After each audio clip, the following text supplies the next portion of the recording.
Broken Song and Tedalatar Scanon Kurtach le Claire Dix in a Mulamid le Haliantori hip hop chanter Valimuna agus Funeralus.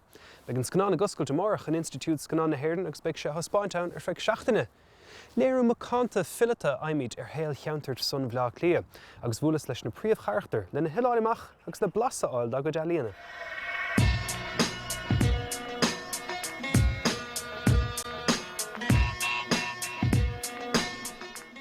When Claire approached you about this film, what did you think?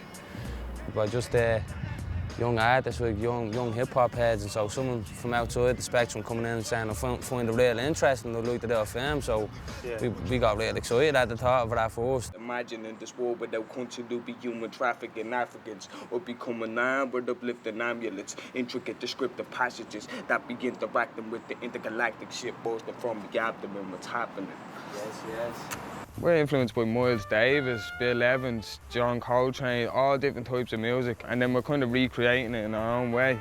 Like most of our first album I sampled Kind of Blue, Miles Davis. I was like listening to it non-stop, I was chopping it up, I was trying it different ways.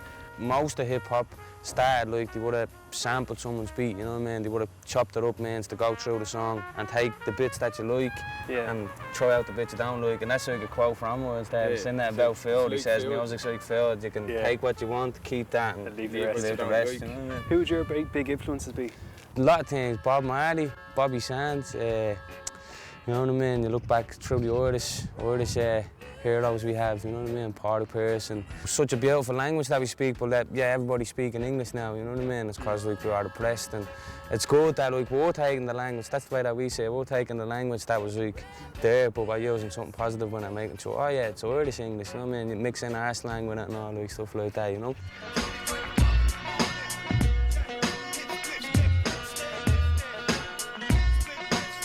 What's the story or the car there you on scared? See me on the streets with a spliff hanging out of my veil. Usually getting stoned off the hash or sitting in the pub trying to chat up some Collie and Jazz. Shams want to talk shit. I say fuck the kibosh. They peel the skin, root up his face like it's on a rush.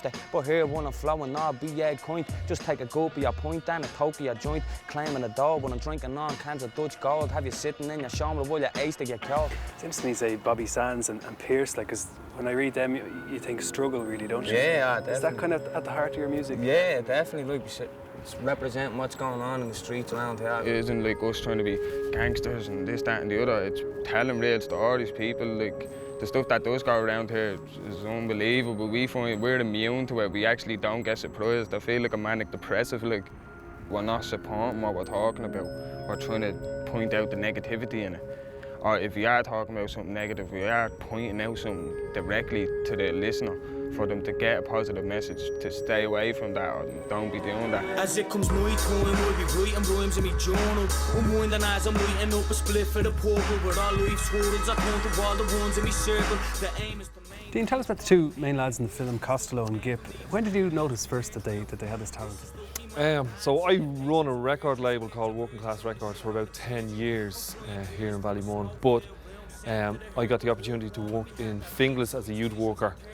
I kind of went there because Primetime done a documentary about how bad the area was, and the suicide rate was through the roof. It was like one a week in this kind of particular year that I went. So the guys, Gick came in and he wanted to rap, and he had an American accent and he was talking about American issues and he wanted to be famous.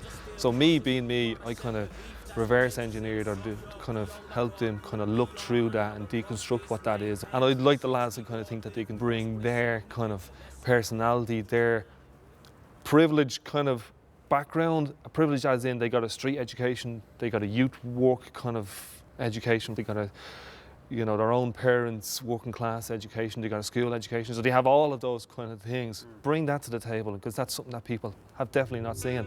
If that's what it takes, then I've died for credibility. No average man, but I'm just a grain of sand, a million. Facing war every day, like Palestinian children dropping bombs, lyrically since infancy until infinity. Everyone is done realistically. Gamble the respect on the roll of a dice. There's no price for peanuts, titles and uns, chuffing a voice. Fuck the camera lights. This is where I want to be and stay hungry, like a working class MC. So what's the truth at the end of a search in a book? Cause I love persons like... You see a lot of the kids coming up, even in the documentary, you see kids coming up can get a beat off you, will show us how to rap. They look up to us, and not in being smart, but they do look up to us in a way of writing and a way of making beats. They see us doing gigs on stage, they say, I want to do that. Living the English is the kip. I don't give a rat's. It's like a skip. People dumping the rubbish everywhere. It's dump. I was told you boys, I can't do it. I just can't do it. Yeah, I can't do it. You do be sending us lyrics online and like everything or beats, if they're making beats, how what you think of this and all, and it's always encouragement because you're not going to put them down. Like they can only get better. Like they're always going to be progressing. They're all little geniuses, they all are really. And a lot of lads have been through their struggles, best believe me, like, and they're still coming out like positive young fellas and like trying to take what we're doing and like do it as well themselves, you know what I mean? So it's the same noise, just a different day. Trying to live my life in a more ambitious way. How much do you think the lads in the film will influence younger guys, like 10-year-olds living around here? Yeah, look, I think there's a phrase that I always hear, oh, you're pissing against the wind doing youth work and doing what you're doing because there's so many things going against it. Well, this is just one of the things I think that I've done in my life and that these lads will do in their lives that will help the stream go the other way.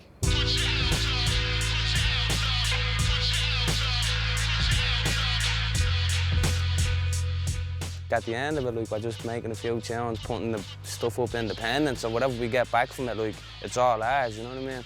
So nobody's going to be able to put price on that feeling for me, like, when a little kid comes up and says, oh, jeez, I love your music, you're one of my favourite rappers, I love Working Class, and, you know what I mean, really put the smile on the face more so than any money could, you know what I mean?